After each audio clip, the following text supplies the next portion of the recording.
just like when some of them don't show up. Like 2 or 3 weeks ago, I was ready, and it was only me, the co-leader, and I. Oh yeah. No Don't start fires inside, kids. Don't start fires Right. inside. Yep, it's bad. Don't teach your 12-year-olds how to do it. Hello! I guess we should write the show now. Yeah. Welcome to Everyone Racers, a show designed for the world of low-dollar racing and oddball car culture. It doesn't matter what kind of Lemma Champ or Lucky Track Dog league you run, SCCA or NASA, we won't discriminate, as long as you drive it hard and build it yourself. Join us each week for tech discussion, tips, tricks, news and notes in the world of amateur endurance racing, and whether it's on the spot, hella sweet, or we're lucky enough, and Chrissy gives us just the tip, we're sure you're going to giggle a little and learn even less. Everyone report to the paddock.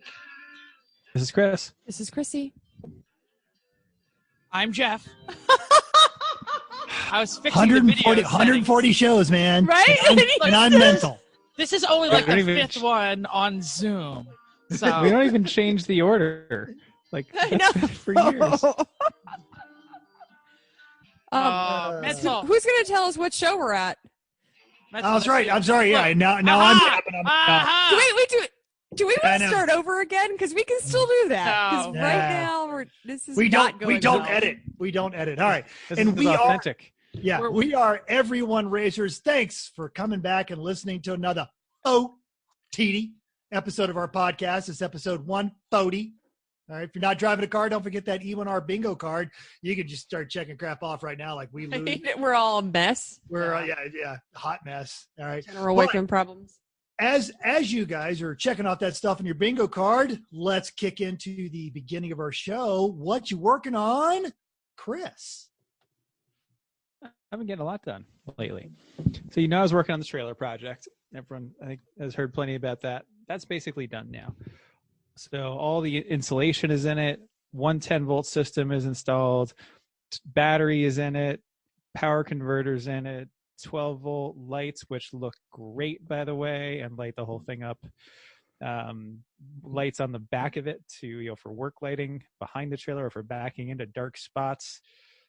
It's all there. It works. I'm thrilled. So it's been a couple of weeks since we talked about this. This is your enclosed, Yes. all aluminum, 20 high foot. top, 20-foot race car trailer. So Yes. this thing basically made us jealous before you did the interior.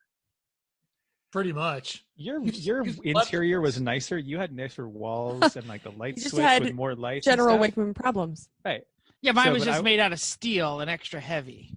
Yeah. So I just wanted my interior to be, that same kind of niceness yours had and have more lights. But I said, well, if I have the walls off to do wiring, well, I might as well insulate. So, of course, that's how I go. And down the rabbit hole I fall for a month. But it's basically while you're in there. the only thing it's not working is when it's unplugged from shore power, the DC stuff doesn't work, which it should. So it's something with the power controller from an RV that I've got. It looks mental, just like the one in your RV, little brown control panel. You push the thing, Yep. and you got the fuses on the one side and the breakers on the other. Looks exactly like that. It's the same thing. So it should work. I don't know why. I got to deal with that, but not right now because now it's boat time, and clock's a ticking for a boat. It's got to go in the water soon, so I got to do the boat. The only thing the trailer still needs, the car trailer, is E-Track installed. It's coming to be here on Friday, and also a workbench in the front on half of the side. And I need to go to Fazio's Fabrication Disneyland and get some aluminum to do that. So Ooh, shiny aluminum. we've now My suggestion was to just send the person that's closest to Disneyland for product. and Well, we'll pick it if up in you your house. could, because the Reading Express is going to run this Friday. Why? So I could get to that if you're done. I'll tell you why the Well, Reading Express is running. Well, yeah, hold that thought. I'm going to back to the boat because that's the new project is our 1983 Boston Whaler, 17-foot. Been in my family since 1991. A boat and I have had a lot of adventures together. It has had a number of years, though, at the Cape of field expedient repairs. I mean, like we're up there for Memorial Day weekend. We got to get the boat ready and in the water. Let's do it. We get it good enough and clean it up and make it. It still looked nice, but there was a number of things I knew were not done well. So we said, well, let's bring it home and try to work on those. So we did. So, and that, again, fell down another rabbit hole. It's gone into a complete restoration of this boat. So it is completely stripped to a bare hull right now. There's not a single thing on it. I've then drilled out all the holes that had stuff screwed into it and countersunk Generally, them. you don't want holes in your boat. Well, you have to. You'd be amazed at how many holes are in a boat, because it's really, it's full of stuff. You screw stuff down, like you got to screw the console down, and the Cleats railings, and the lights, and exactly, and the seat, and the gas tank, and the blah blah blah. Plus whatever else other people have done over the years, so you have to fix. So I've been trying to get all those holes ready to fill back up, and then we'll re-drill them properly, because a lot of them were just loose, and lots of sanding. We started sanding. And like little cracks in the gel coat, you got to get in there with a Dremel and kind of dig out the crack, so that when you put the filler on it, like the epoxy 2-part fairing compound, it's got somewhere to go, because it doesn't really just go into a little tiny crack. You have to give it a little valley. So I do, before this goes into the negative, and we know this is going into the negative, you said you've had a lot of great adventures with that boat. What was the, I'm going to say, highlight adventure, or at least the highlight adventure that all four of us would know about? Well, you're going to the fact that Chrissy and I drove it from our house to the place, the yacht club where we had the wedding a couple years ago. Exactly. So, this beautiful arrival on a wonderful day. That was just great. I thought the people were the beautiful part. Some of them. Oh, that's nice. I thought you were gonna say when you learned how to. Well, you didn't learn to drive on that boat, did you? You learned on the 13-foot. I thought there was going to be something like, well, me and Skippy had a sharing a 6-pack. Yeah. And he said, "Hey, do you know where that sheep field is?" In the boat, huh? Okay. Wow. Well, hey, you know what, Jeff? You're so excited to tell your story of sheep and of the Reading Express. Well, I will say that the Reading Express is going to run this weekend on Friday, because the lovely and talented Jennifer, who is my wife, in case you all missed that, is dealing with an incredibly antiquated system for restaurant managers called ServSafe. So anyone ever work in a restaurant? Raise your hand if you've ever been ServSafe certified. So yeah, you got to learn. Certified, but I worked in a restaurant. I got certified because my mom got certified. Okay, yeah. So you have to have someone in the restaurant who's certified. And this company out of Chicago controls the certification, and they control it like the SAT, to where there is no like online version, and you have to like pop open the seal of the envelope and take the test and send it to them. Well, during COVID time, you still need to be certified. So Jen has to drive to Pennsylvania before her certification runs out, where a bunch of her friends and instructors, because she's an instructor in the course, she teaches it to students. So she has to retake the test in front of an approved instructor. So I think they're going to sit down, and then like she's going to take the test, and then she has to recertify the other instructor. So they're going to switch seats and then take the test for the other person. I don't know. It's weird. That sounds amazingly like the Air Force when we lose funding to fly, and so they focus on just the evaluator, and then like one evaluator has to evaluate the other evaluator, so that they get like a pyramid, so they can train everybody else. Yeah, it's actually not that bad. I think 4 or 5 of them are all going to get certified, and one of them still is, so he'll stand at the front of the thing. But anyway, that's not what I've been working on. That's just where the Reading Express is running. Anyway, I came here to tell you about the draft. Yeah. Kill, he said. Kill. No, so y'all know that I have to mow the lawn like every other week, and it's a lot of place, and I go about 1.5 lawn mows between every breaking of the lawnmower. So I broke the lawnmower with half of the lawn done and half undone. So it was like a new level of redneckery that was going on in my house, because it was like, how many mowers do you have now? That work, or mowers that are like total at my house? Total mowers. 3. 1 riding, 2 pushing. The 2 pushing have never worked in my care. The riding mower blew the belt, so I had to like put on my mask and go to the Home Depot and like stand in line and get that, whatever. I took care of that. So, but I took the day off. This is how excited I was. I had to take the day off to go to the Home Depot and get all that done. But like the last thing you want to do when you have like a broken race car and a half-done home project is spend like 5 hours wrenching on the lawnmower. So I put that first because it was the most annoying thing that I've been working on. I will get to the home project. You all know I'm working on the flooring in our master bedroom. So I pulled up all kinds of subfloor, and it was very exciting. Termite damage. Yay. Ooh. So it was obviously old termite damage. It was 2 floor joists. The floor joists on the other sides were fine. There's no sign of anything. So, it's like you open the floor and you go, oh, crap, this is going to take a lot longer than I expected. So I spent a whole day doing that. But that's all done. I replaced about half of the subfloor. It's a 13 by 15 room, so it's not even that big. And I did like 3.5 sheets of subfloor. I've got all like the little padding in, the click lock. I am so impressed with the Cali bamboo click lock flooring. That stuff is absolutely fantastic. It is so precise. I will say everyone should go ahead and get that. But I am going to now go to the tool review part of my what you're working on, and I am going to come. I love tool review. It's my favorite. Oh, Chris has his hand up though. That the non-click lock, the solid tongue and groove Cali bamboo, also really excellent. It's holding up beautifully. Yeah, it's a great product. It is way better than the click lock that I was using for other brands. So I bought a jigsaw, because who knows where the hell my jigsaw is. It's like old. It's got a cord. Yes, Mental.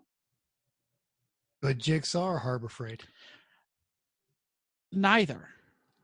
So, I'll know I'm in the Milwaukee battery system because you've watched me wrench on all of my cars. So I went out and I got the M12 Milwaukee jigsaw because I said I'm going to use this tool a decent amount. I do a lot of wood. And that is the worst piece of crap I've ever had in my life. I returned it after 12 hours. Wow. And you returned nothing. What? It was a 12 volt, not an 18. Sure. So it's a separate system, separate charger. Oh no, I have that one. That uses I have 12s for some other things, like my ratcheting wrench is 12. So so I bought the M12, and you would go about 4 inches, and the foot, that's like the little table, would immediately be loose, and you tighten it back up, and 4 inches, and it would immediately be loose. So I went on the internet, and about half the people who own it say this is the greatest tool ever. The other half says, yeah, the little foot comes loose every time I saw for 6 inches. So I returned the sucker. Okay. That's it. End of tool review. I didn't. You know why? Because I was already done that part of the job. So until the next room, I'll order a new one. So when you need something else, you'll just try to find out where yours is, which is probably somewhere in the depths of your garage. Well, no. Basically, I'll decide if I'm going to buy the Ryobi or if I'm going to get the M18, which is twice as much money. Totally. That's it. Chrissy, what are you working on? I have been helping with the boat. We had a lot of long, tired, yard work day. We borrowed an edger from my parents, and it's never been done. So it took me about 3 hours, and I didn't finish it. But we have a really long sidewalk, so all the way down. And then I had mowed the lawn also. So I was cranky and sad on Monday, I don't know. It was one day this week. And we had a few parties, had some people over, and I got no naps, but I was promised some naps, and I didn't get any naps. So maybe this weekend. So just stuff. Working on the boat today. Now, Mental, we're going to toss it to you next. And I know you are officially our guest wrangler, and I know you're going to introduce our guest, but our guest has been so quiet. We haven't even had a snicker out of him yet. He must not like our jokes. No, I'm muted. I was actually going to introduce him as sitting quietly and then wondering what the hell he's gotten himself into. Yeah, seriously, at this point. My connection is not so. Yeah. Mental, other than can booking, you hear me? Yeah. Other than booking really quiet guests, what have you been doing this weekend? I've had so many sprinkler repairs. So I'm coming to the belief that either my entire sprinkler system is falling apart, or that every time I repair one of the little pinholes, that it sends more pressure farther down the line to another pinhole that becomes much bigger than a pinhole. I have dug up my front yard at least 4 times finding these bizarre leaks of my sprinkler system. And I don't even have a lawn. This is only I was going to for, say, like, what are you flowers. watering? Like you have yeah. sand and rock. Rocks. I've got oleanders, and then I've got I don't know what that is. They're Is that very a plant? poisonous, but they're very. They don't hardy in need. the They desert. can't need much water. They live in the desert. Right, but I still want them to be nice, and then I've got some flowers out front and some hummingbird stuff in the back. But yeah, so that I've been fighting so much of that. But I did finish the hot tub surround. So the hot tub has been completely redone. It actually has stairs and lights, and there's wider parts on 2 of the sides, so you can set your drinks now. There's a place to have the That's that. important. So The lack of cup holders there before was a problem. It was absolutely- definitely a problem. Yeah, so that problem has now been successfully addressed. Excellent. It wasn't so much the lack of cup holders on your hot tub. It was the fact that there were cup holders in the wrong locations and the wrong size. in the pool. Like it was Like, like you have to, molded like- into the fiberglass, Yeah. but then it was like you put a cup in it and they're angled. And They're, yeah. I'm just like, this is it like spilled it right in. asking for It was adding hot. Yeah. The cup holders are in the pool. They're in the right spot. But if they work, so now they're just over the edge. I've built extended sides so you can set your drinks on the 2 sides. Moko, the little Chihuahua, the rat dog, loves it because now he can get up on the top stair and check on me without having to worry about being in the water. And if he sees me move too quick, he's like, "Oh, he's gonna put me in the water," and he runs back down the stairs. But he gets up there and does that. We also had visitors over Sunday. A good friend of mine, she is immunocompromised, and her 7-year-old son, and my another retired military buddy of mine and his older son, they've been trapped in the same house since this all started, and they were ready for a little bit of interaction. And Vicky's been very adamant about keeping our house clean, so we had them over, and they finally got to have grown-up conversation, and her 7-year-old got to play in the pool and would not get out, was literally sitting in the shallow end at 7:00 at night as the sun was going down, and he was shivering. And they're like, "Do you want to get out of the pool?" No, I don't want to get out at all. This is fun. But I had the hot tub, so he would run to the hot tub until he warmed back up and then jump back in. And I bought a bicycle. I've been shopping for a bicycle on the Facebook Marketplace, trying to augment some of my cardiovascular work. So I bought a just cheap as hell spray painted bombed bicycle, but it's exactly what I need. And last night I got to do the commentating on the iLemons Tuesday night trash races. And I was doing that with Eric Rude, Chris Ray, Ryan Bauer, aka Bearded Sim Racer, who does the entire production for the thing, and Sean Yoder. And that was hysterical. Those guys are truly, truly funny. Judge Bill stopped by and gave us an entire history lesson on the Dodge Dynasty and the difference between that and the electronic digital dash K-car based New Yorker. And also how he met and hung out with the director of Repo Man, who is the professor at film at University of Colorado, in much Phil-like fashion. And looking forward, I listened to it. looking forward to doing that tomorrow. And Jeff, I believe you're going to join us. Chris, are you going to make it? I don't know. I think he has other people. I think he's got one of us on. I think he's got me coming on Sunday. Sunday. Yeah.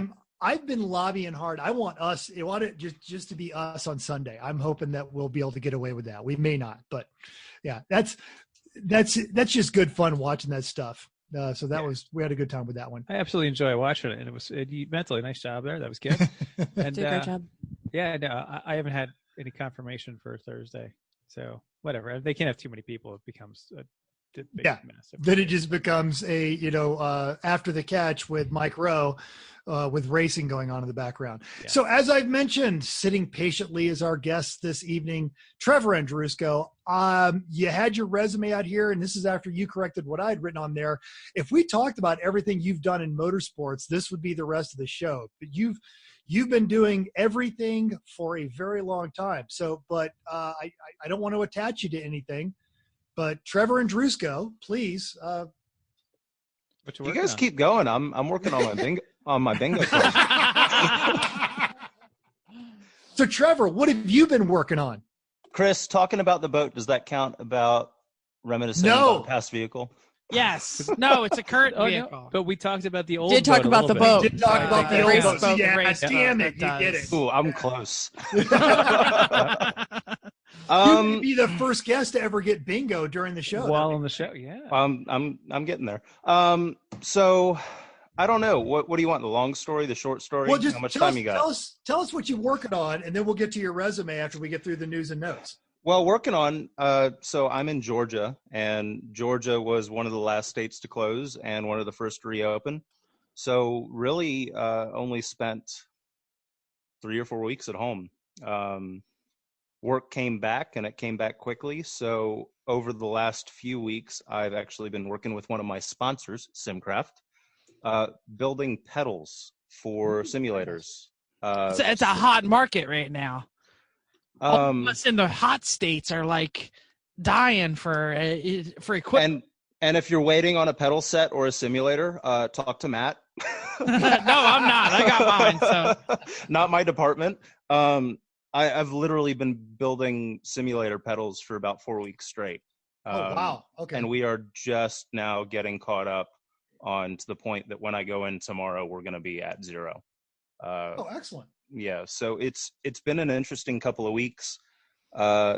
During the shutdown, spent a lot of time on iRacing and actually drove a real car. I'm not going to mention where, but we did get on track. So things have been coming back slowly. This week, I don't know. It's kind of gone back to normal for me. So I don't really have much for you guys.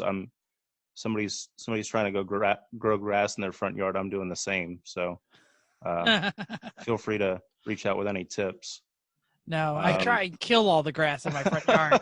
I hate mowing. I'll send you some. No. And I'm trying to keep mine alive. If Jeff could find a way to stunt its growth, but yet have it green, he would. Like, just paint it green, I Jeff think. would pave his entire yard and then like roll green into like square shapes to look like a lawn if he could. Sounds perfect. You don't have to cut it. I would move to California if they could like convince me. Like, doesn't California like pay you to get rid of your grass and put in the fake stuff? I would do that in a heartbeat if New Jersey ever started. Although Mental's having all these problems with his rocks, so like that's what you would end up with, and you're gonna have problematic rocks. We're talking about New Jersey. Does New Jersey suck?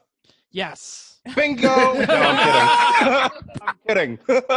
Oh, and he walked you into that one. That's great. No, actually, right. it's cool. I'm sorry. Where are we going to? I think we're ready for news and notes. Okay, let's do news and notes. Let's get this sucker started. We've been crazy tonight, but now it's news and notes. Erling you- hates us so You much. all know that we are big fans of Ross Bentley, and if you're still actively listening to any of those podcasts you used to listen to on your way to work, you probably got a surprise this week and found that a new episode may have appeared. But you should, if you have stopped subscribing, then make sure you check wherever you get your podcast. Find this new episode. The link will also be in our show notes. Ross talks to Colin Braun about conscious and subconscious driving. It's a good episode. Like Harbor Freight jack stands, foot fungus, and other things you don't want to see again, counterfeit safety gear is showing back up in inspections. Matt Koch at Speed Cafe, which is an Australian enthusiast site, pointed out that some drivers are returning to the track with dangerous and useless equipment. The link is in our show notes, but just understand this very basic rule. Buy your safety gear from a reputable supplier. Winding Road, Safe Racer, Trevor, why am I not thinking of the one? Discovery Parts. What's the one? What's the one in New Jersey? I mean, Jags. Sable Energies, Racer Parts Wholesale. Thank you. All of them. Summit and Jags. Jags. Yeah, Right. they Summit carry Jags, a lot of absolutely. Speedway. Yeah, if you're buying it off Amazon Pegasus. for 1/4 of the Pegasus is an excellent supplier. If you're buying it on Amazon for 1/4 of the price, no, just don't. You should see the safety belts that I bought at Wish the other day. You know what? I'm never going to see them because they're coming from Wish. And it's taking 8 years to get here. Never. By the time They're they get gonna- here, they'll be out of Ever date. gonna show.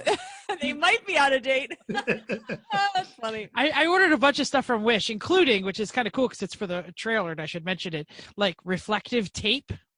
Like highly reflective Did you stuff. get it yet?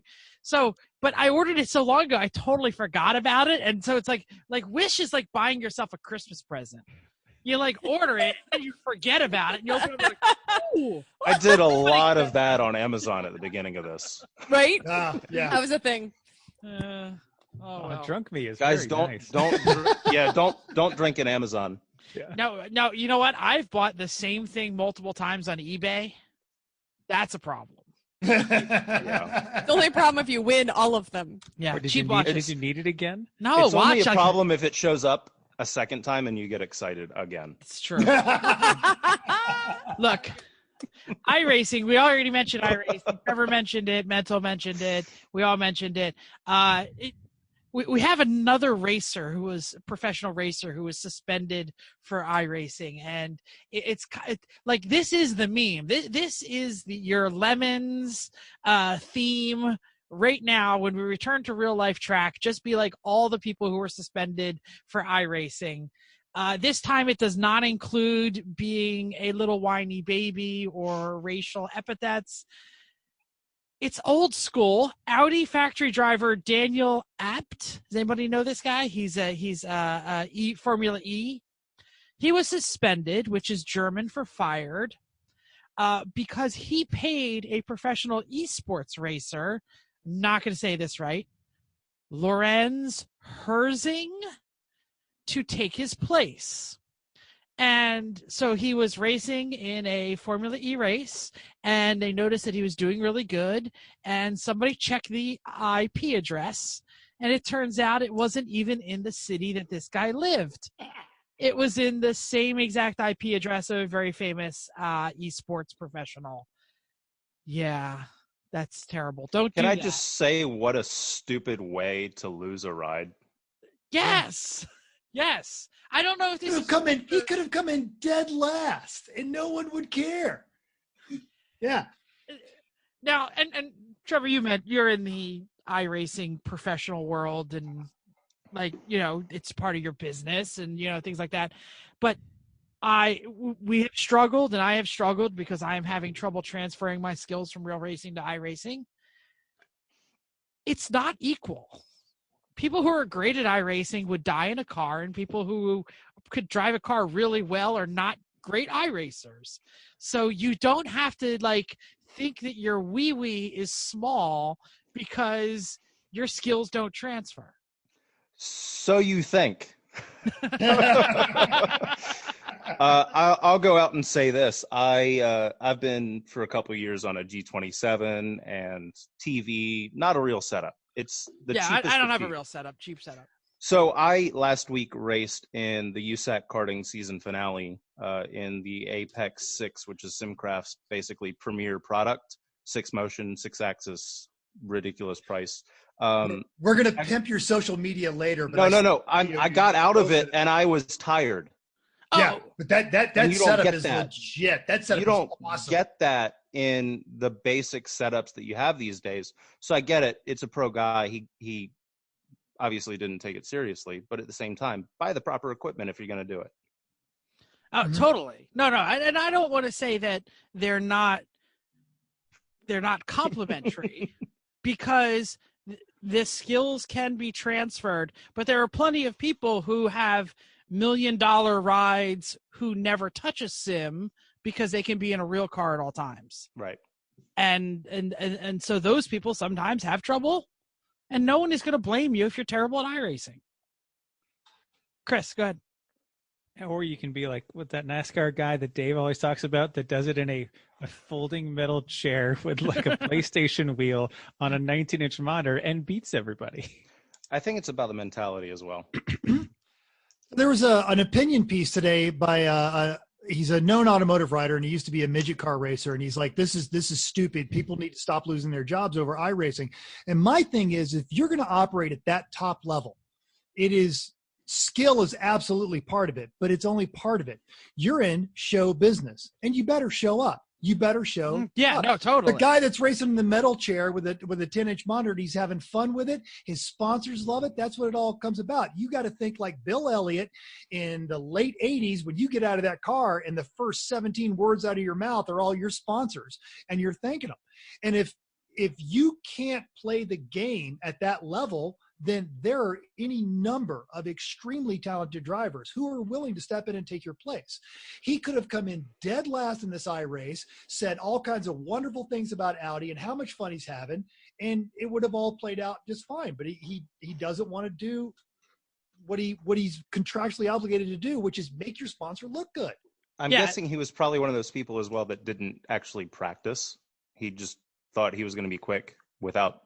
Absolutely. And Sure. you know, no one has lost their ride because they're terrible at virtual racing. Nope. People have lost their ride for mouthing off, being a whiny baby, not being good to their sponsor. I mean, what was it? Overt Denny Hamlin. racism. Overt racism. I was trying to skip that one. You know, Rage quitting. Rage quitting. like nobody said, "Oh, Denny Hamlin, you're terrible because your daughter turned off the iRacing." No. Right? They all laugh. But he knew what to do. He didn't yell and scream at his daughter. He put it on his Instagram and he laughed about it. Yep. Is that the guy in the tiger costume? No, Different that was a different guy. Yeah. He's the one that has a picture of his face as his face mask. Which again, clearly Denny Hamlin gets it. You're in show business. All right. You're massive talent and the ability to drive a car. That's awesome. But I could name 8 drivers right now who have professional level talent, 3 of which have been guests on this show.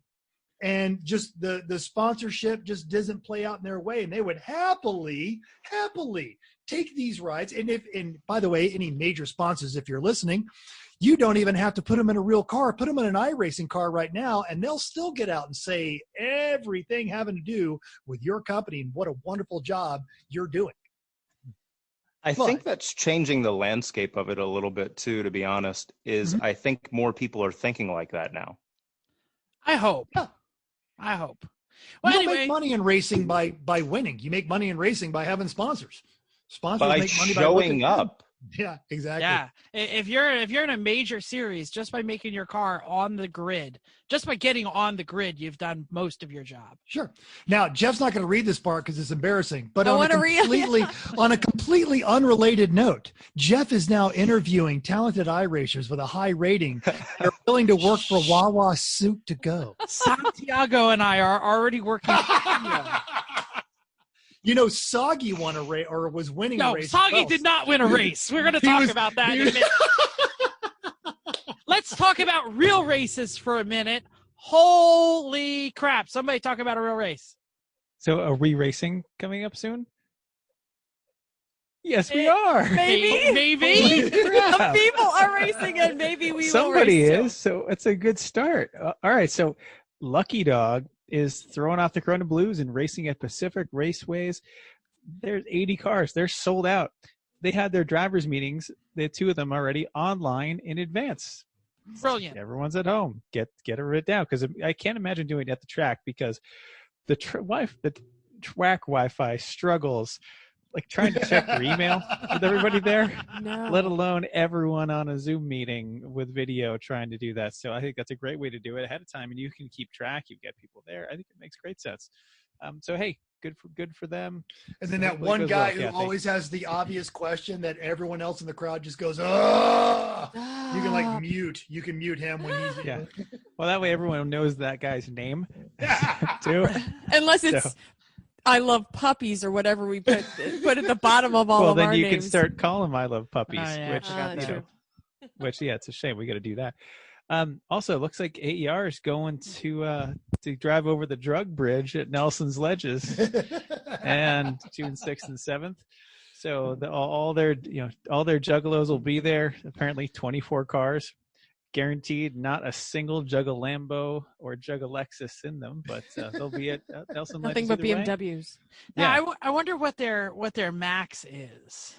Because I More can't than that. No, I more can't than that. imagine coming off of this and finding only 24 people Well, nobody willing wants to to. There's a go. lot of people that still don't want to go out. Hang on, let me register 25. Trevor, would can you get also- to Nelson's? How long did that be for you? 87-hour tow? Yeah, Is that- something. Oh, it's 10 hours, I think, because Oh, I got to that's go to not bad. Maryland to pick up the car first. Yeah, Oh, that's yes. a detour. That's a bit of a Not quite detour, on the yeah. way. But I'm with Chrissy. I think a lot of people are also they're just dragging their feet to see if it's actually going to happen. That's kind of the same boat that we're in at the moment. I was waiting to see where the car count ended up. I won't hide that. Oh, nice. Yeah. So are you going to take one of the Miatas or your GT3? GT3. Oh, of Although course. this Nice. just doesn't feel like it's worth it. The Nelson's Legends race is a Saturday HPD and qualifying, and the Sunday 9-hour race. The problem is that we're in it for this season for the points. Bad season to do it, but we're going to commit to it. Oh, yeah, and you guys have done quite well with AER. You guys have finished strong in the points. We're Kingpin trying to. Racing, by the way. Follow them on any of your social stuff. Or All right. don't. Or don't. Yeah. Or don't. Yeah. And we're But So follow probably them if you tomorrow. want to. Yeah, follow them if you want to end up on the podium on the track. Okay. There you go. Easy. So we are T-minus how many weeks till our potential first race? 2.5, right? One. less than. Less We're than- not going So to our- Nelson's Pedal Legends. Mafia race. No, we're not going to. Sorry. We're not going Oh, to you, AER. okay. I Our got you. first potential race. Yeah, it's gonna be NJMP for Lemons, which is the 13th and 14th. And so, yeah, as of when the show comes out on a Thursday, we'll be packing 2 weeks from then. So, I mean, the car's ready, basically. You just got to get the fire bottle recharged and we're set. So, Okay. yeah, I know. All right. We'll see how it goes. We're supposed to hear something tomorrow. And they say whether or not it's going to, what they think. And this will be Lemon's first return back. It So would be, yeah. AER is officially back. Lucky Dog is officially back. Champ, WRL and Champer both have Are- events scheduled at next month. but Champ has not yet had an event No. since, Well, since they- March. Yes, They had some they had one. before. Yeah. They had their opening of the season, but then had to close the They season. had something on the I'm scheduled to calendar. run that. I'm scheduled to run Willow. If the Air Force will let me go, I've asked the official channels. That's always a fun memo to type up. See, this guy's got a 76. Hey, do you work for the Air Force? he's got a 76 Oldsmobile Amiga. We've been trying to race this thing now for 3 months, and Omega. Omega. Not You said an Amiga is an obscure 80s computer of which I had some Right. as a kid. it's a great computer. There's a There. difference. Yeah. I know. Corey, Did you guys, Corey will did, curse me later. did the Solstice stop by your place or not? No, it is due here Saturday. The Solstice will be due Saturday for a window net welding session with Okay. Pantless Matt. Great. Fantastic. So, and on that note, Listener feedback. on our YouTubes, which a lot of these shows are ended up on YouTubes, and we've got almost 3 or 4 people that'll occasionally watch something. James Mulhern mentioned Fab Tip from our episode last week. Don't be afraid to scrap your part if it came out bad. Sometimes it's worth it to start over, which is solid advice because I know I am the king of I will stick with a bad idea until the bloody, bloody end. Nice. That actually is a good tip that we didn't mention. Sometimes it's just better to go, I'm going to set this one aside and start again. Put that in the whoopsie pile. Yeah, exactly. You'll reuse that metal later. Jeff likes talking about the sunk cost fallacy, so that's the same thing. So Gregory S. popped on our Facebook to say, great shows. I took a break last year about episode 86, and I'm binge listening now. While listening, I tend to shout out things randomly. I think my commentary is brilliant, but onlookers think I'm crazy. They are right. Inspired by many advice with some really good information or some really bad decision, including Mental's BMW. That was a horrible decision. Oh. Yes. I So almost bad. forgot about that. It was I such a forgot. I forgot you even short-lived and owned horrible that. decision, right?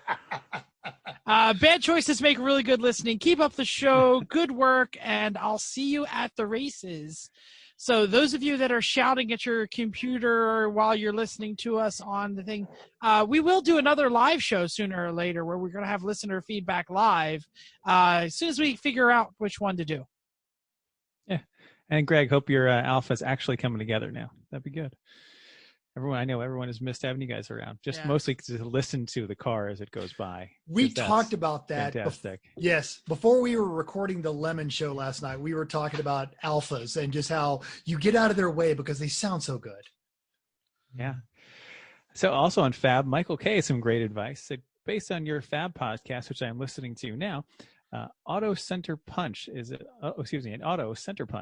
under $5 at Menards or Harbor Freight. It'll last approximately 3 builds, and with all the improvements in that time, newly learned thing, you can get 99% industrial quality bits for reasonable prices. And said if you've never used an industrial only cutting bit, I'm sorry. Norseman has a sub company called Viking.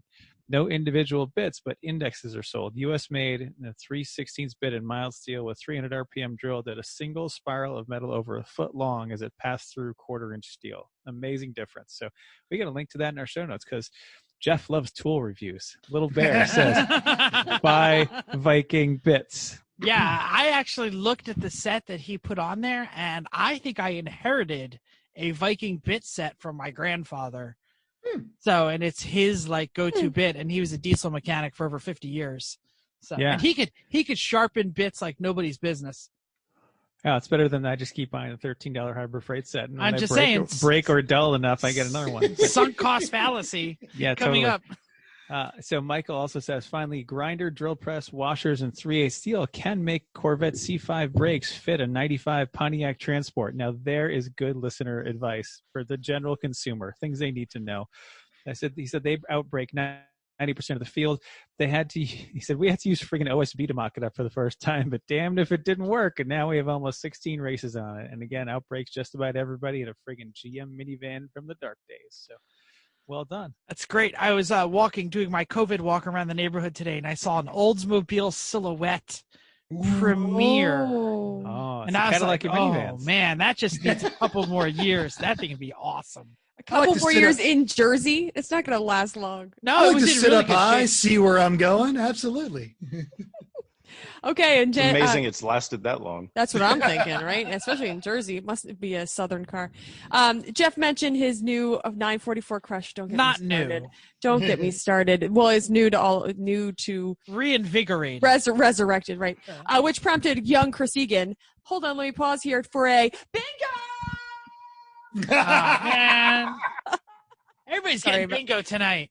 I know. It's close. Actually, I wouldn't have got it if you hadn't prompted the New Jersey sucks, but that's okay. We'll talk about that in a second. To say, Jeff. Thank your guest. Yes, thank you. Take it from someone who fell in love with for a 944 trap years and years ago when I was 19-year-old. Me said, I could own a Porsche. Don't run. Don't walk. Run away. They can be pretty, but they're hell to work on, and you will want to set it on fire, which is probably no surprise to how you work on things you're doing now. You know what I did with mine? I sold the engine and wheels for $100 to a Lemons team. I gave the rest of the car to a local 19-year-old who bought a Project 944 need parts. He was too far in the hole to save him, so I gave him the parts car. That said, I have never installed 944 clutch kit, so it's just sitting in my garage next to the timing belt tools. I make you a sweet deal. And that's coming from a guy who raced a Dodge Daytona. For years. He didn't give up on it. But yeah, he gave up love. On the 944. Well, not only that, but isn't he like swapping a Wankel rotary into some sort of crappy hatchback BMW? No, he's putting a Dodge 2.5 in a rear drive setup in an E36. Oh, great. Because that's the smart plan. Right. He had a big pile of them, and he got a cheap E36. And it's a great way to put an E36 in Class C is to put a Chrysler turbo motor in it. That's absolutely true. Yeah. Mm-hmm.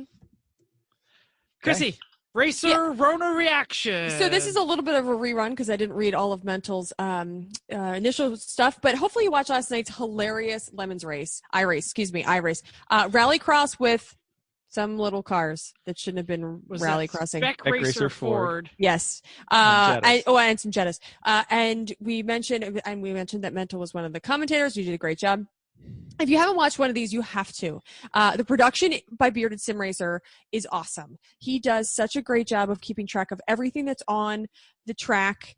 He can back it up. We say, why does that guy in the wall? And he's like, hold on a second. And he zooms the little car back and figures out what happened and who hit what. And we broke iRacing last night with the Jetta that was in the ground, and it kept three-wheeling. Like, it was hilarious, and they do a really good job. Commentary is great every time, so it's really a good thing to watch during these boring times of locking racing. I have no idea if anybody else does it this well. You can watch it on Twitch, Twitch right, YouTube or Facebook Twitch Live. Both of them they have it all on there. You can watch commentary. There's even subtitles if you don't want to listen to the commentary. Subtitles? There is subtitles. Oh yeah, my God, on, I have to see what Facebook. subtitles does with Mental. Judge Phil. It was actually the subtitles were ahead of Richard Nixon's penis, and they were ahead of the commentators yesterday on Facebook Live. So I stopped watching that, and we just had it up on the TV. But That's pretty really good time. Mental, your hand was up first. Yeah, so Bearded Sim Racer, it's Ryan Bauer, but he's tied in with that and Top Flight Computers. Follow them on the social media. Follow them on Facebook. They do a variety of things, not just the lemon stuff. And she's not kidding. His production values are just spot on. It's awesome. I was going to throw a correction towards the broadcast. Mental, you were right. Eric Rude was wrong. The original motor in the Spec Racer Ford absolutely was the 2.0 Kent. Actually, no, I think you're thinking of the Formula Ford, not the Spec Racer Ford, because the original Spec Racers were Renault powered. And then when those all started to dry out, that's when they went with the, because I was going down the same path you were. And it was a 1.6 Kent originally. Yeah. That was. Yeah. The Kent. They put the Formula, the Formula Ford, the Spec Racer Ford. He said that they didn't come out until they were using first gen Escort motors, 1.9. I was like, no, Surfs were out way before that. Gen 2 was the Ford 1.9 fuel injected, according to Wikipedia. Gen 3 is the Ford Sigma 1.6. What was Gen 1? It was the Kent, doesn't right? say. Oh. That's all right. I'm going to default to Eric on that one. I'm going to go with his correction. I'm going to pull it out to the listeners. Listeners, you tell us what was in the first gen Spec Racer Ford. I'm saying Mental was right, and it was a Pinto Kent. Not the first generation. I think I got it. Here it is. It originally started in 1984 as a sports Renault. Renault bowed out of the program in '89, so it became the Spec Racer Ford. Also, because by '94, the supply of rebuildable 1.7 liter Renault engines was drying up. SCCA what? French engines didn't last? Right. The decision to replace the original Renault driveline with a 1.9 liter engine of 5-speed transmission manufactured by Ford Motor Company. So 10 horsepower up to 105. Yay. Well, there it is. Rude was right. I guess you were right, Mental. The Kent Lima must have been in the spec. That's the Formula Ford. Formula Ford. Yeah. Got it. Because Pegasus still has all these Kent parts in there for all the Fords. Anyway, I thought it was hilarious the way Alex Levinson's car broke the physics. It's like that right rear wheel didn't exist, but he owned it. He kept driving the entire race basically on 3 wheels. Every time he turned right, the car would just spin. So he tried driving backwards for a lap or two. Backwards. That didn't work so well, so he'd go back to forwards. But by the end of it, he was like kind of getting the hang of it, and it was hilarious to watch. So well done, Alex, for owning it and playing with it the rest of the race. That was great. It was. This week, the insanity continues. You donate, we drink effort. It's now over $2,700. The last designated liver was Amanda Tully, who did it more of a Ray Charles style, but there you go. Anyone wishing to be a stunt liver for charity should contact Randy Bish. Facebook's apparently the best, or get on one of our social medias and we'll put you in touch. You're probably going to drink that night anyway, so do some good, or hey, at least you're going to give somebody money, make it count. Matt, you had a good time with that. Yeah, had a terrible Friday morning, but I had a good time with it. And I believe they already announced that the stunt liver this week is going to be, and I'm looking for it on the internet, Thomas Pyrek. Yeah. Sorry, Thomas. Yeah. So if you want to endanger Thomas's life, donate $10 to your local animal shelter or food bank, post it to his and Randy Bish's social media, and he'll get a shot on you. Absolutely. And then watch the race because it's funny. Yeah. So we also still doing our races. So Monday night, E1R races. Had a little bit of a slower group this week because of Memorial Day. I guess some people actually did things for the holiday to their car, house, boat, hot tub project or whatever. We did Laguna. Laguna is still hard. I have raced real life Laguna, and now I have done a decent amount of laps in iRacing Laguna, and I'm still telling you, first time down the corkscrew in meat space is still a lot easier than the 100th time down the corkscrew in iSpace. Unless you use the Pro 2 lights. Of course. Of course. Then it's easy. Then it's just a straight line. Mad it. By the way, this could just be because I'm terrible at iRacing and I can't see around a corner. I think that might be some of it. It's probably it. I think so. Yeah, with the VR, it's really not hard at all, Jeff. You just look over there, and then you look over there. Don't you constantly roll the Miata at Laguna? I did once. No. I hate the Miata. The ND is so bad. It's like it starts to step out just a little bit. I'm and hearing then, excuses. That's why I don't drive the ND anymore. I drive other stuff, and it's fine. I just don't like the setup on that. Yeah, no, the setup is terrible. Either way, we had a good time. We didn't have a whole ton of people, and we screwed up the second race because we forgot to put in quick repairs. So we all had to drive very nicely in the second race, but it worked out great. All right. After that extended entire bit, and it's not our fault because there's real racing coming. We are moving on to Jeff. You want to bust out the speaker there? Oh, sure. Main topic guest Trevor Andrusko. Did I say that right? How's that for an intro? That's pretty close. All right. So as our guest tonight is Trevor Andrusko. He's principal at Track 9. He is the vice president of operations at Kingpin Racing.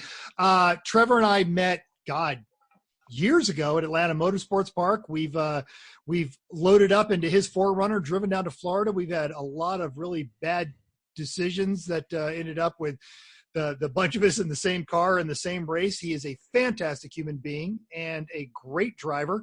And you've done it all.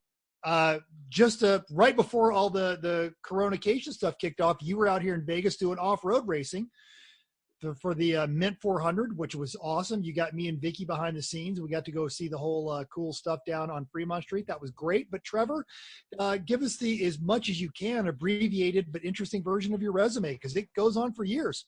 Speaking of 4Runner, piling into the 4Runner, I think that's the only time I've piled into my own car and woken up back at home. That was and after watching me drive that car, that was a bold move on your part to trust. Yeah, seriously. I gave you the keys like in Florida, times, and we got back in Georgia, and I was at home. I don't remember much of that ride back. Florida I and was Georgia asleep. are not that far apart. I mean, depending on what part of Florida. Orlando to Atlanta is like 8 hours, 7 hours. Yeah, and this was after we'd been up for a day and a half, really. A day. All right, short background. Honestly, a little bit of everything. So started with cars straight out of high school and started building twin turbo Corvettes. That's kind of what got me into the industry. Picked up a camera and became a photographer, found some clients and worked in Grand Am and ALMS. Wanted to get closer to the action, so started learning how to drive and actually learning from the drivers that I was working with. They started teaching me how to drive and became a driver coach. So you're seeing a progression here. I never like to stop where I'm at.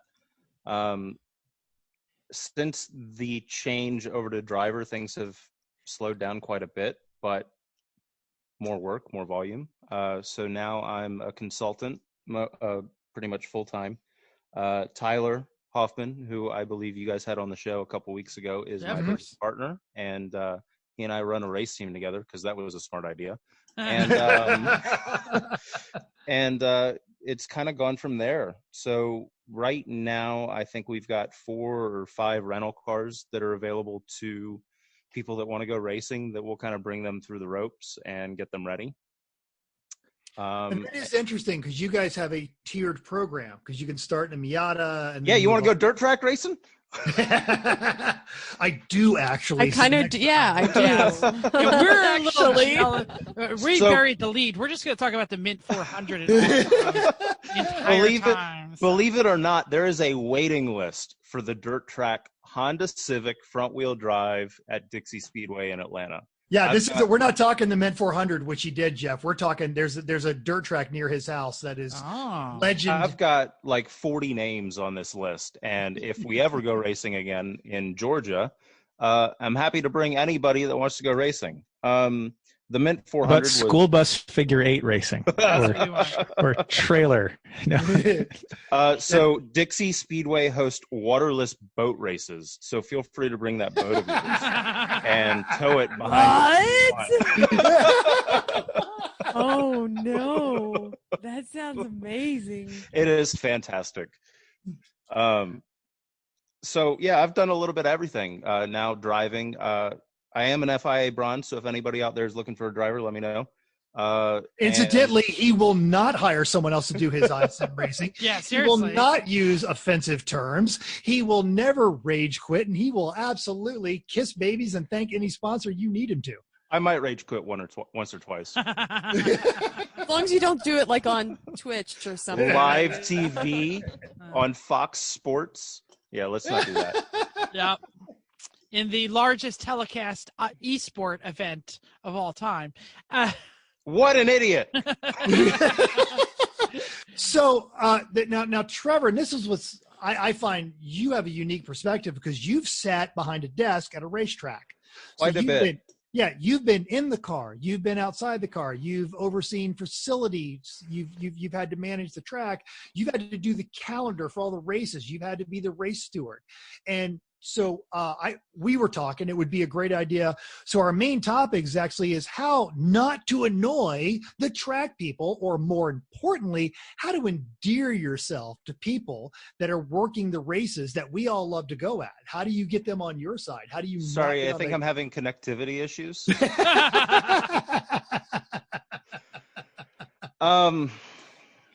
Because we've got some tricks we pull, Chris. You know, one of our great tricks. Don't be an idiot. I mean, seriously, it comes down to put yourself in their shoes. You know, I put some notes on here. I think 3 of my notes are be on time. If you're late for grid, I'm not waiting. I have now that I can say this, I have purposely started a race session early because I knew somebody was going to be late. Nice. That's excellent. Clearly, that person was a jerk. Don't piss off the race director. Well, how do you do that? What's your hot button? What made you mad about that person? If I'm in the middle of a driver meeting at 9:30 in the morning because I've intentionally moved the driver meeting later so that you can show up on time, don't call me during the driver meeting letting me know that you're late. Who just thinks that they could just do something Yeah, what like that? level of motorsports Everyone was this? Oh.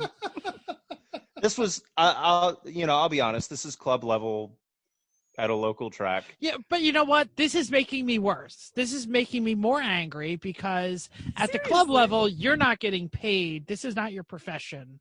I mean, you may have been getting paid, but You're I'm still getting paid either way. I don't care. No, I mean, the but I'm racer, saying, whoever is being a butt. It's it's one of those things. If you can't show up, it proves that you don't care enough about the day. So don't show up in the first place. Yeah. I like that. But what I'm saying is I have seen some of the worst behavior when At the club level.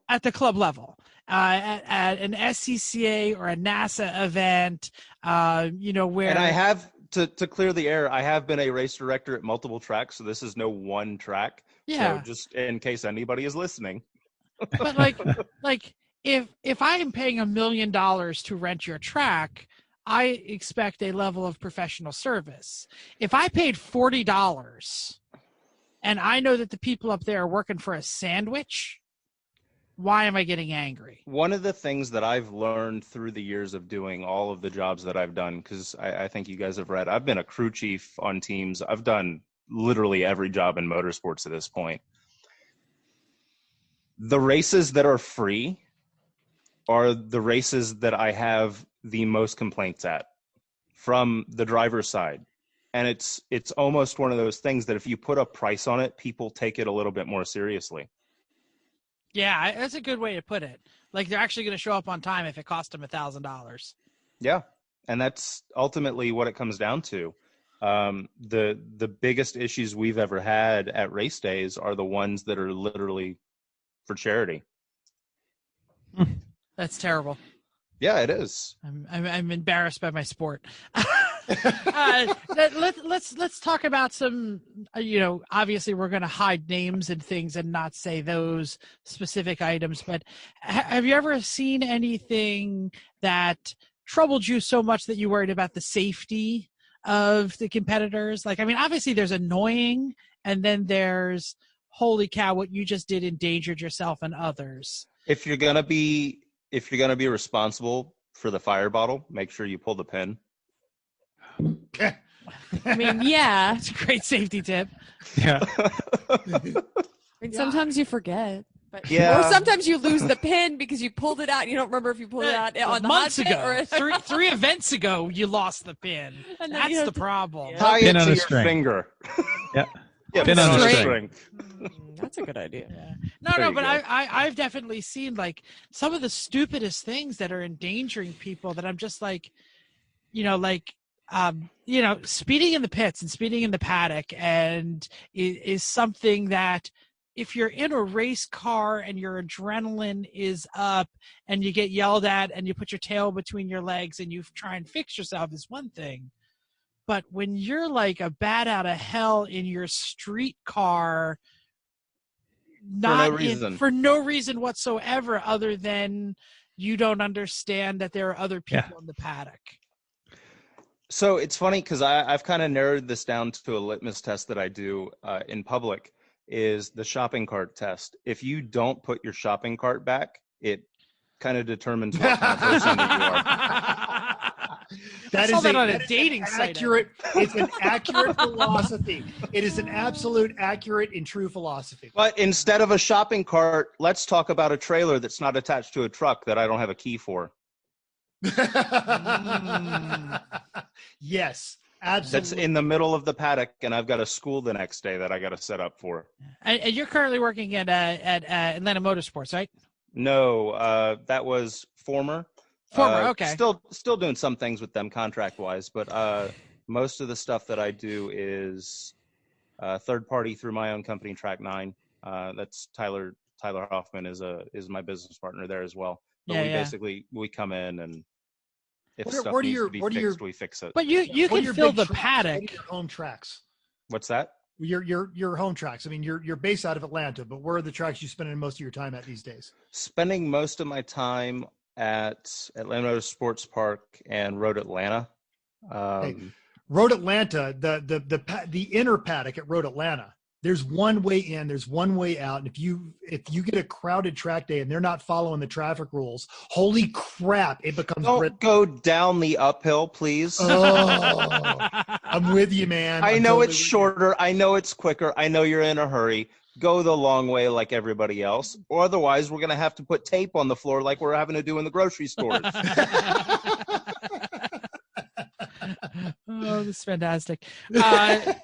So we usually try and do mostly tips around here, tips and tricks. There's one for new people. I love the idea of it's just about following the directions, and the amount of people who didn't read the packet that was sent home, that think that what they're doing is more important, like you said, than not returning the shopping cart, and just not remembering that we're at a track and we're trying to have a good time. Okay, so I'm going to go on that last point that you just put up, because we pride ourselves on the fact that motorsports is a mentally taxing sport, correct? Yes. Fact. If you are forgetful and you forget to do something at the track, take up knitting.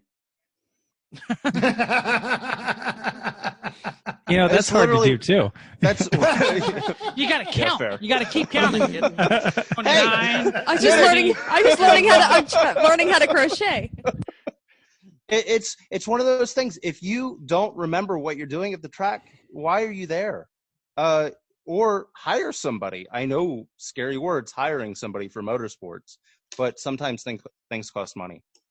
Well, and even not hiring, but we've talked about track organization and team organization. Bringing And in help. Bringing in an intern. Absolutely. Having a job for everyone that everyone understands what their job is. Delegate. And having lists Mhm. Yeah. and delegating to people and making sure people understand what it is that they're doing. Because if Fred didn't know that he was supposed to put the hauler away and move the trailer to the lower lot, Trust me, we've all been there. I mean, we showed up at a professional race weekend with a U-Haul open trailer.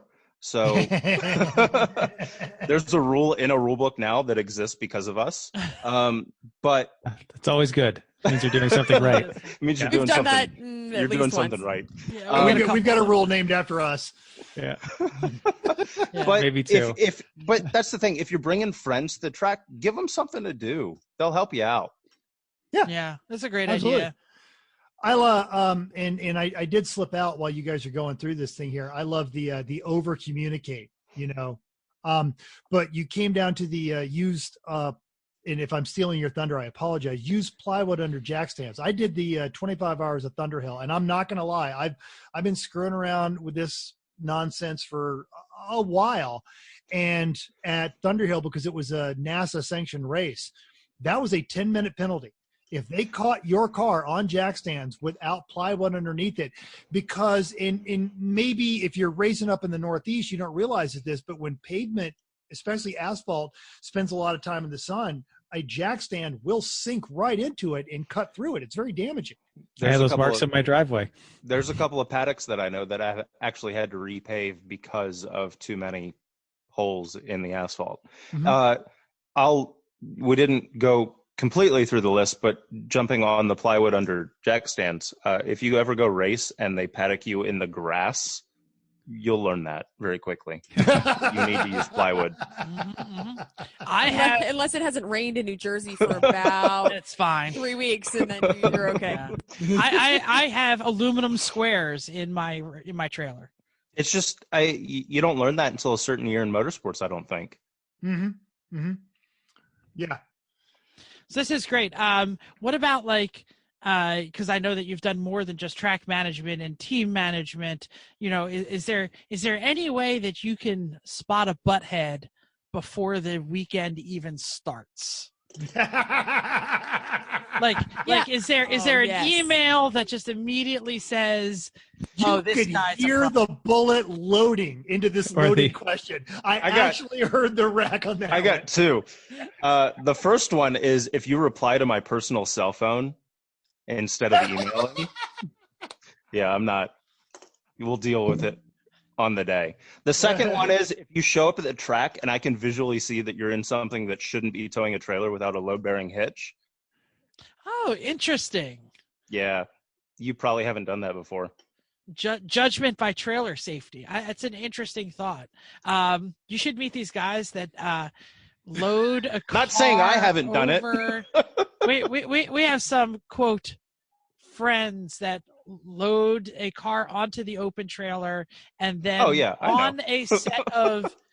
on a set of ramps that put it into the back of a box trailer, a box truck. It is Funny you say that. hilarious to watch from a very safe distance. Funny you say that. I won't mention the team name, but I will mention the car type.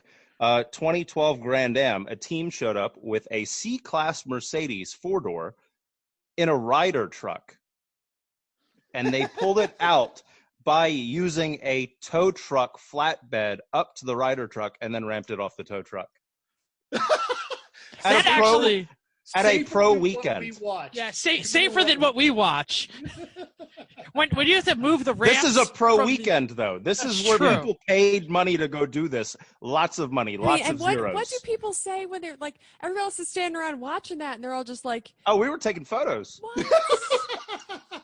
Oh gosh. Wow. We Unless going to the that, gram, bruh. I'm not getting involved. unless that story started with, so we were on the way here in our real trailer when the It moose broke. came out. That This was not one of those. that's interesting.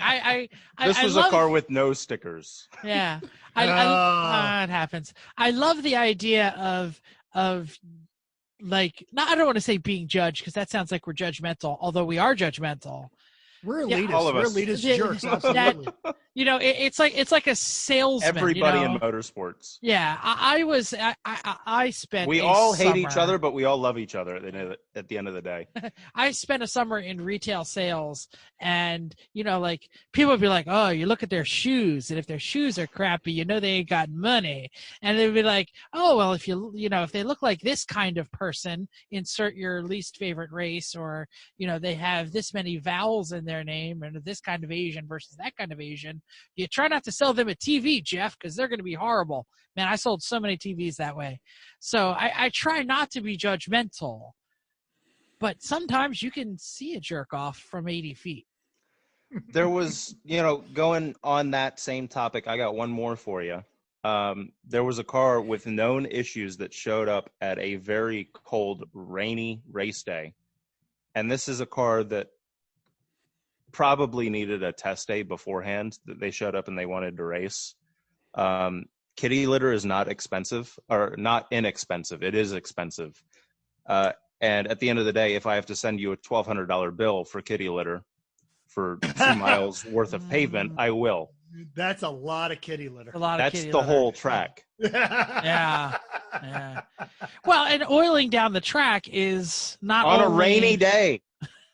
That's not only inconsiderate to the track, that's also inconsiderate and dangerous to the rest of the racers. Not only that, you got to change the entire race day schedule Yeah. at that point. Now everybody's late. Yeah. And I'll still start on time. In my absence, did we cover the thanking the corner workers? Like, Please do that. Chris, No. tell Trevor what we do, and then see what his take is on that. Well, Lemons has the history of bribing the judges and things. We said we don't need to do that. We like the judges. We give them breakfast anyway, just because we're friendly with them.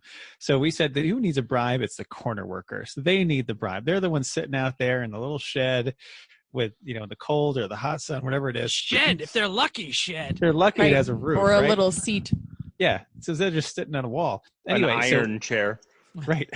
So we make them you get a paper lunch bag, and we put in some homemade fresh baked goods from Chrissy's mom, and a bottle of water, and some flavor packets to put in water, and like a chapstick and a piece of fruit, Gummy bears. bears, like whatever else we could find. It's if it's a cold race, we put in hand warmers. Occasionally they have for rectal use only stickers on them, but that always goes well. Speaking of track workers, there's one in your background. Yes, they are. Yeah. Yeah. Yeah. Yes. That's Trying when to the get him wheel, off trace. wheel came. That's actually Chris in that background.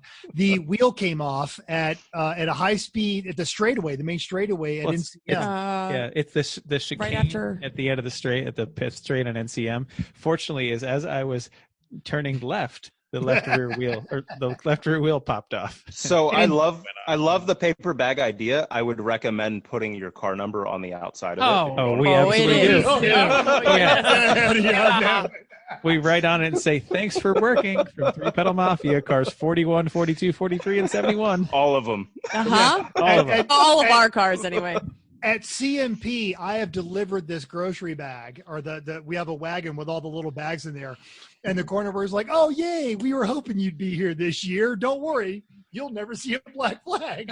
That's awesome. And Yeah. it may have helped us a little. We do, like, especially at once the in end a of the day, while. we do get some extra waves. I think, like you'll see, the people they're waving to the other people, and we wave at them. They see us at the car number, they go like, "Yes, one of those." And that's But even okay, so going away from where that argument could go, that I'm not even going to mention, the good side of it means you guys have been to the track before. It means you are experienced. It means you know to look sure. out for the corner workers. That is the point of that.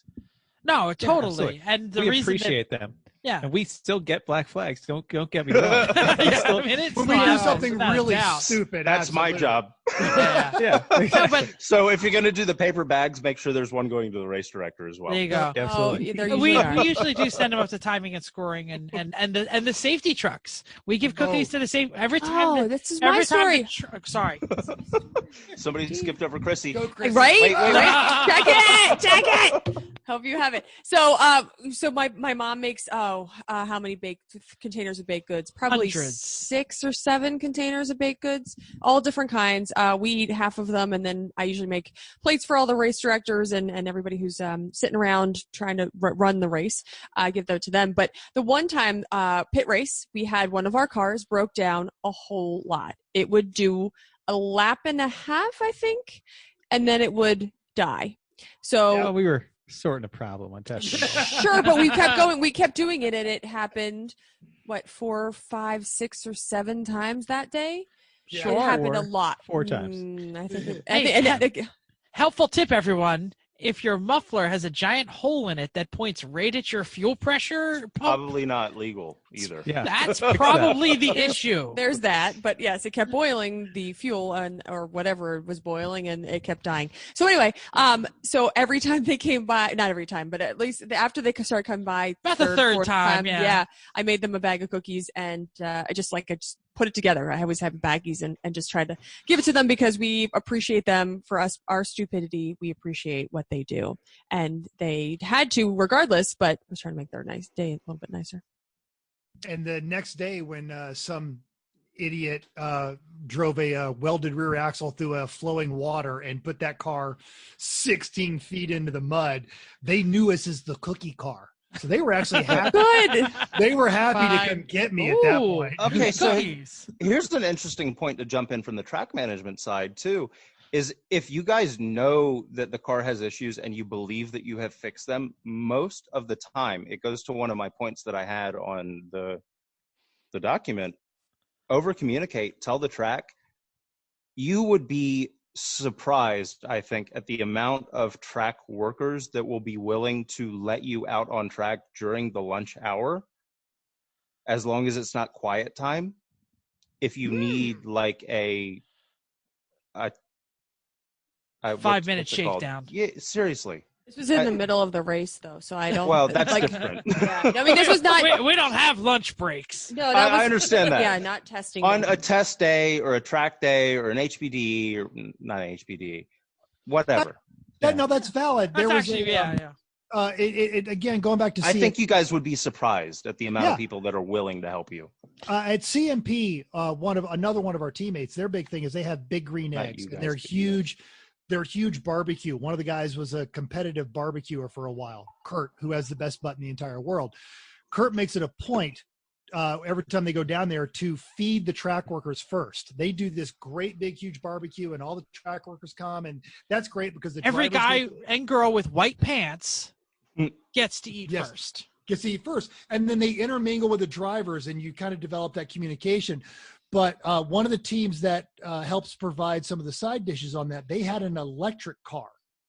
And CMP has a Jesus hour on Sunday, and the track workers let the electric car out for Jesus hour because it didn't make any noise, and all of their laps got to count because they weren't breaking the rules.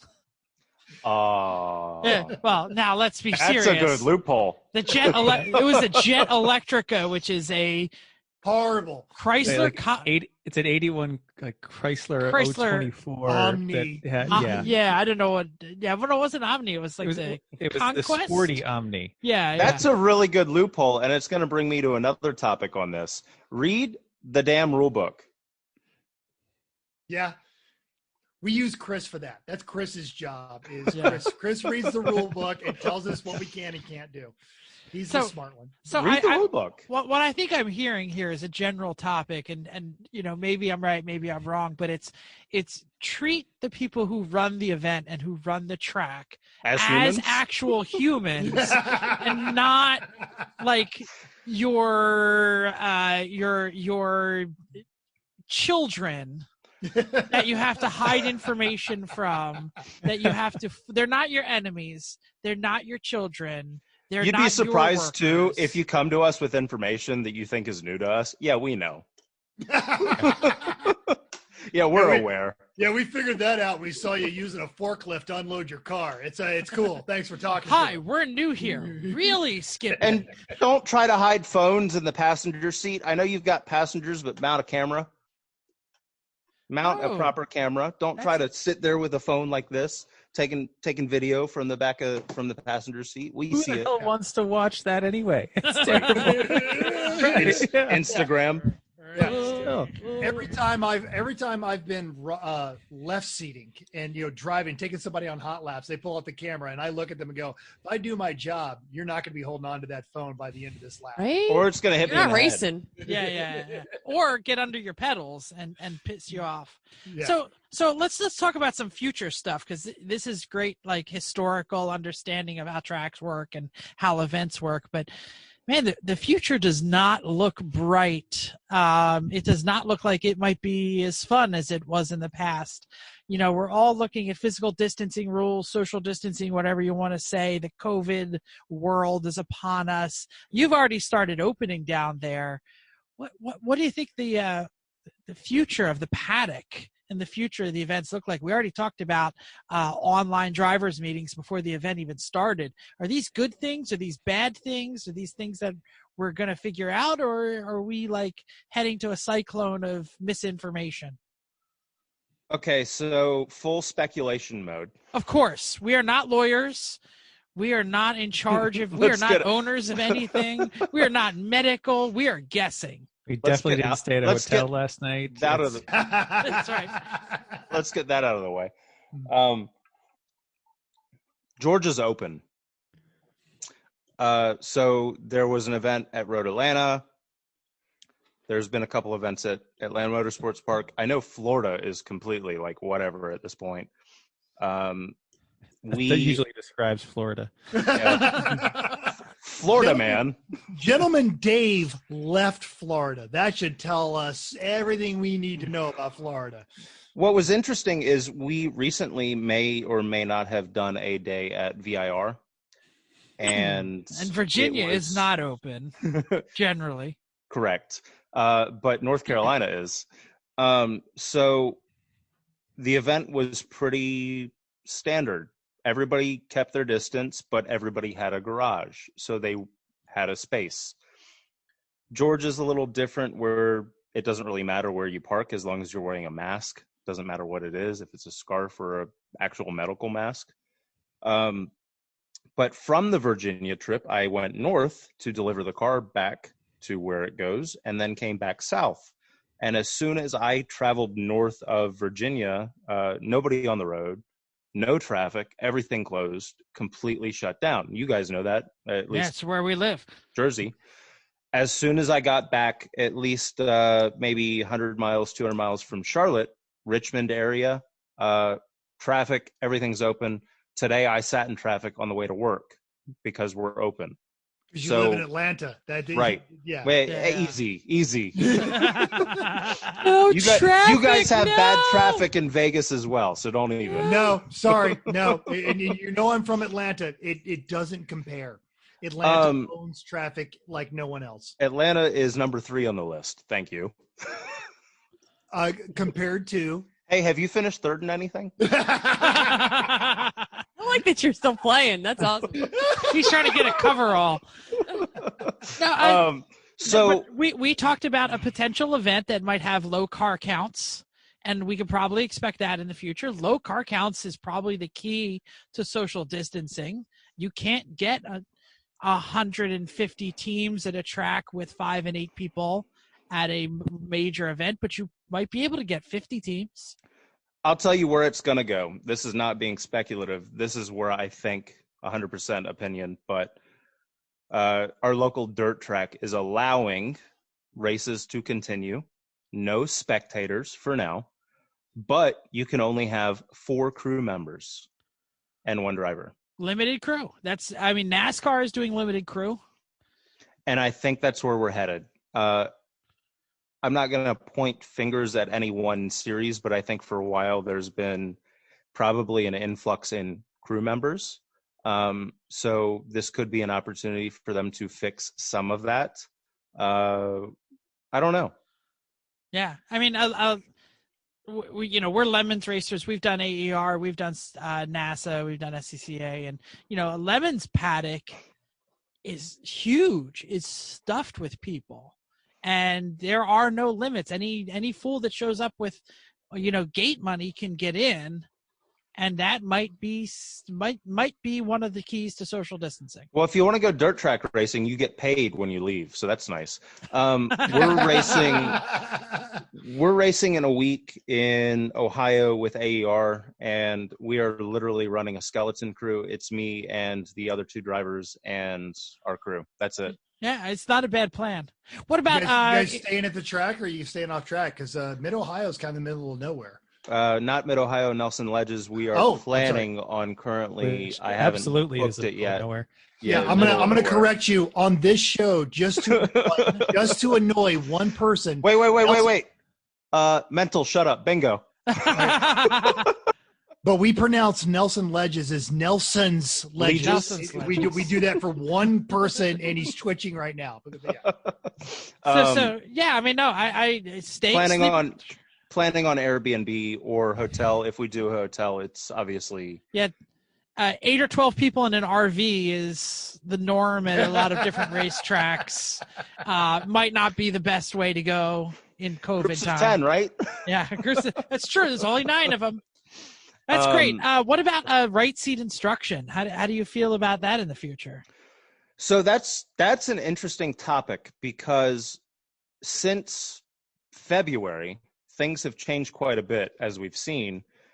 Most of the HBDEs are going to a lead follow format. And I believe Ross Bentley, who's a guest on your show or has been in the past, is talking about that right now.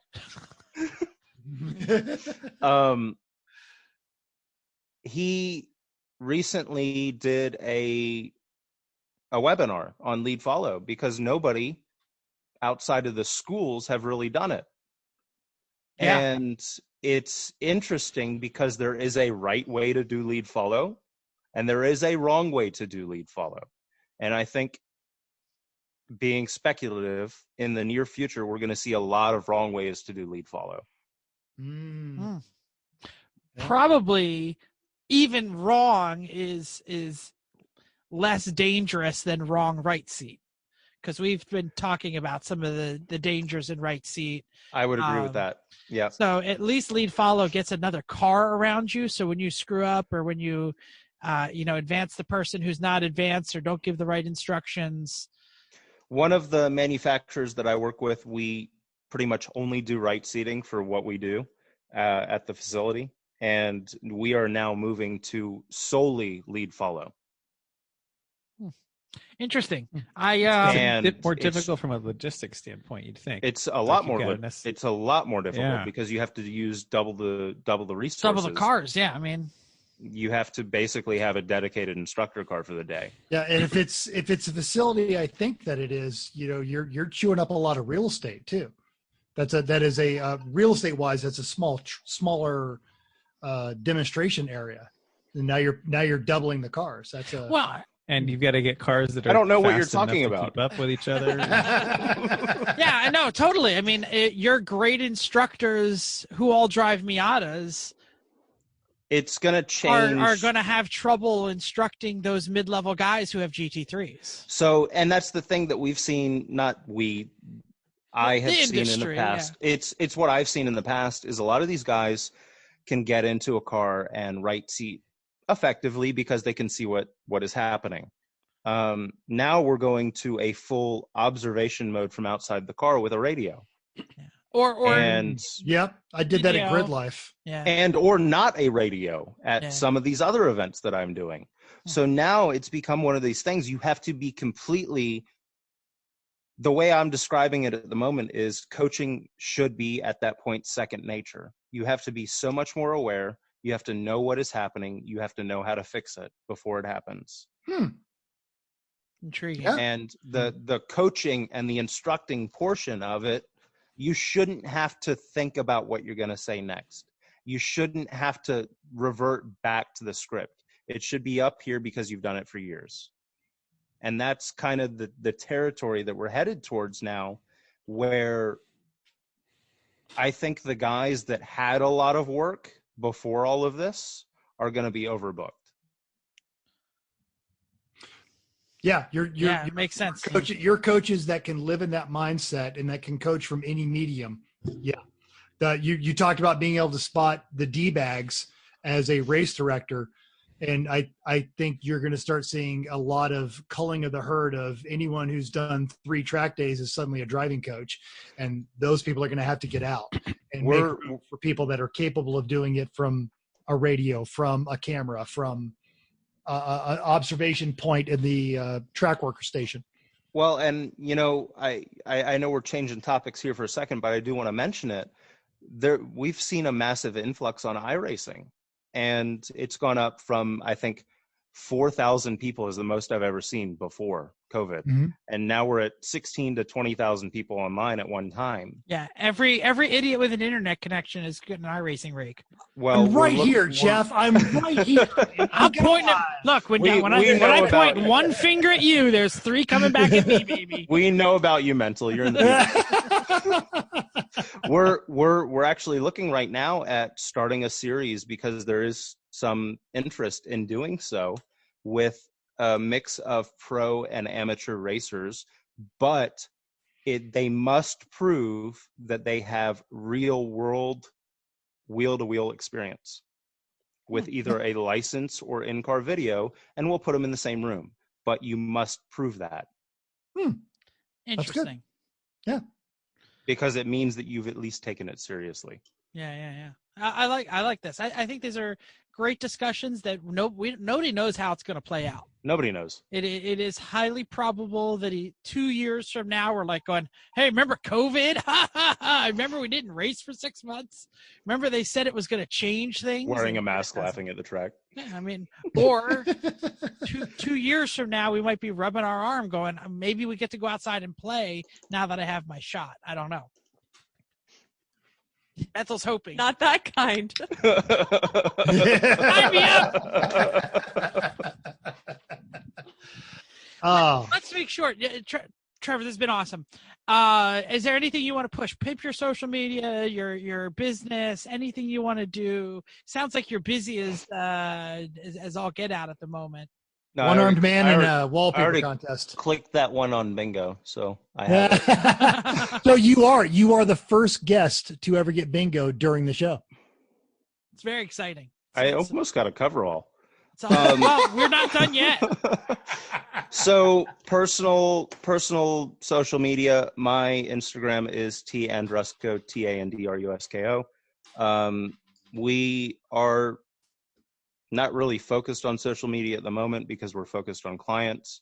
So we'll begin to start sharing more stuff on social, but you can find us on Instagram as Kingpin Race Services.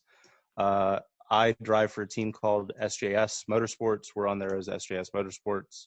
And then I have to shout out my sponsors, Simcraft, at Simcraft on Instagram. You can find them on Facebook if you don't know who they are. They make motion simulators for racing and flying games, basically, and simulators. And it sounds like you have some extra production next week. So if somebody's desperate for a setup. No, I won't be there. I'll be out of town. Hopefully. Well, we hopefully wish you luck in your you register as car 25 at Nelson's Ledges. 308. I meant like your car number, 25th, like car number. there was 24 and now you're 25. 25. If I remember the PayPal number. That's called a callback. We're gonna move on. Stick with us. It's now time to talk safety. Oh, that's exciting. Oh. I kind of like that. I kind of like that. Hey, just the tip. I don't know. Sure. I have no idea what that sounds like. Next week, I'm going to be listening back to the show going, the hell did I do? I don't know. It's a fun noise we don't use. Okay, this time we're talking chainsaw safety. I'm thinking about what we do at I've been doing a lot of yard work. Oh, I already see my notes getting changed. So we did a lot. We actually just took down a whole bunch of forsythia, like really big trees, and we got the chainsaw out. Forsythia? Big leafy, so they have yellow Bushes. They're bushes, but they have yellow flowers on them for a little while, but they get very strangly and wrinkly. So anyway, before you start, check your controls, chain tension, and all the bolts before, all adjusted to your manufacturer's specifications. Make sure you clean all your dirt and debris away. Start with saw on the ground or another firm surface away from people and other stuff. And make sure that you use the right container to fuel it and don't smoke when you're doing it. All these seem pretty obvious, but you never know. And once you are, okay, I like that ad. As you're using it, make sure you keep your hands on the saw handle and keep your secure footing. And the biggest one of all, of course, as a safety squirrel, PPE is super important. Make sure you have safety glasses, which are not just necessarily sunglasses. They're actual safety glasses so they don't break if something shoots at you. Make sure you have good shoes on. I would say safety shoes, but there's plenty of them that are not steel-toed that are fine. Hearing protection, probably a good idea. Maybe a face shield. Stuff is usually flying everywhere, so whatever you can do to stop it. And somebody had the suggestion of wearing chaps too, except we did not do that. I don't even own chaps, but that's fine. You don't have assless chaps? I do not. If they're specific chaps, and they make different ones for electric saws versus gas saws. So what they do is not necessarily just like a protectant. It's got like strings in it that when the blade nicks it, it like sucks the strings into the chain and stalls the saw. Yeah. But the electric has different torque properties, so it keeps going. So it has to have a different kind of thing. So make sure you have the right chaps for the Metal. You wore those to the Mint 400 pre-race party, didn't you? Always. Yes, but they were leather, not the chainsaw. And I want to point out to Jeff that if they're assless, that's how they're chaps. If they're not assless, they're just pants. Oh. Do they? Why do you know that? Do you not know that? Do they make chainsaw pants? He spent a lot of time on Fremont Street. They do. They do. Right? I The wrong don't know if they end make chainsaw of Fremont pants, but I know Jeff knows if they're badger resistant pants or not. That's true. Badger resistance got to be okay. Anyway, don't wear loose fitting clothing. Watch for branches that are going to be under tension, and if you cut them, and they will fly back at you. And be cautious of your saw kickback. So if you're using chainsaw, be careful. Yes, chainsaw man, please. With your saw, well, I've used the saw a lot. So with your saw kickback, think about it as you're holding your positioning too. If this kicks, where is it going to go? And you want it to go in a direction that's not your face or a other body part. Like have it in a spot where your kick is going to go away from you, out to the side, over your shoulder, something like that. And when you're using the saw, try to keep all the work you're cutting as close to the body of the saw as possible, because then it doesn't have the leverage to kick back. It's when you're using the tip that it can really catch something and give a kick. And that's got a lot of leverage on you too. So. Branches under tension is something that I didn't understand, because the only time I had ever really done a chainsaw was chainsawing things that were felled purposely. But if a tree falls and is still a full live tree and has every branch and everything, the physics that goes into a violently falling tree is tremendously different than, hey, saw this. Mm-hmm. The amount of branches and how it stands and how it's going to move when you cut that branch. Watch out for that. This is valid springtime stuff. A lot of people, like, if you don't live in Vegas, you're out in your yard, you're getting that underbrush cleared out. You got thunderstorms coming. This is pay attention. This is good stuff. Awesome.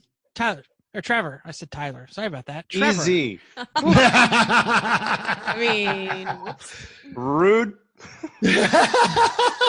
let me just turn off my video. I was gonna say, so you're below the Manson Nixon line. How big is your chainsaw line? what kind of pooling you got? Yeah, I've got a lawnmower that doesn't work. Like, Now we're buddies. BFF, yeah, best friends forever. A brand new lawnmower that's a year younger than I am. No, wait, it's a year old. I have And killed more doesn't turn on. two-stroke motors than Mangala. Feel free to come fix my lawnmower. I'm You don't want terrible- No. Well, thank you, Trevor, Tyler, whatever your name is. Rude. Whatever. All right. So, Trevor's a buddy of mine, and Trevor, thank you. He reached out and said, "I really do want to be on the show," and I'm glad you did, and I'm glad we had you on here. Thank you. I am Absolutely. too. Thanks for having me. Yeah, Thanks for absolutely. being here. And showing the other side of the track management is actually really important to us because we've been on both sides. We've volunteered at events. We've never done management, but the reason we know how to take care of the corner workers is we've been corner workers. I don't recommend track management. Well, thank you, Trevor, Tyler. Thank you all for downloading us. We hope you enjoyed this week's edition of Everyone Racers. We hope you enjoyed getting bingo 27 times. Did you get the coverall? What are you missing? I'll make sure to get it in. That's you, Trevor. Trevor, did you miss anything? What did you miss for your bingo? Your coverall. He's looking at his shirt. Hi to Chrissy's mom. Got it. Somebody flap. Oh no. No. Flaps is your friendly local auto parts store. Friendly. That's No. not what Not it stands for. Yeah, and it's none of us friendly. can go to the auto parts store because we're all on co-vacation. Metal, what have you come in third and something for? No Lots one's of racing, so No nothing. one's racing. No coverall this Who's week. got a Citron? We do. It's for sale. Would you you like to like buy it? Would you want it? Do you want it? It's got a roll cage. Tube of mockery. Said it. There. Somebody. Hang on, it's coming. It's coming. Chris is reaching. We're gonna run out of music, but that's okay. That's all right. What did you come in third then, Mental? That's what Mental sounds like God. when he doesn't have his microphone turned on. Yeah, basically. Episodes. Awesome. Somebody needs to puke. And we don't have again, that nobody's racing. That only happens when people are racing. That's all Bruce, man. Or me in a sim Yeah. racing doing a figure eight with too many crashes. Yeah, Trevor, you need when you're done with the USAC, get into our Monday night events. Oh, we're done now. All right. Awesome. night. Monday, 9 p.m. The 4-letter code is the best breaks ever. We Probably hope on you your bingo enjoyed. card. We hope you enjoy. Yeah, it's also on your bingo card. We hope you, not maybe his. We also hope you'll join us in the world of driving, racing, and building because everyone can be a racer, even you. If you enjoyed this podcast, subscribe. It's totally free. Then go to iTunes, give us a 5-star rating. Even if you hate us, give us 5 stars and tell us why. If you have any questions or show ideas, drop a comment on our Facebook page, Everyone Racers, or email us at everyone.racers@gmail.com. Find us on Instagram or Twitter, or show up in iRacing for the Monday Night Spectacular, 9 p.m. Eastern Time. Email us, contact us on the social media to get the code. Thanks again, and until next week, keep the shiny side up. Unless you're just in iRacing, then really it's all the same amount of shininess no matter what side it's on.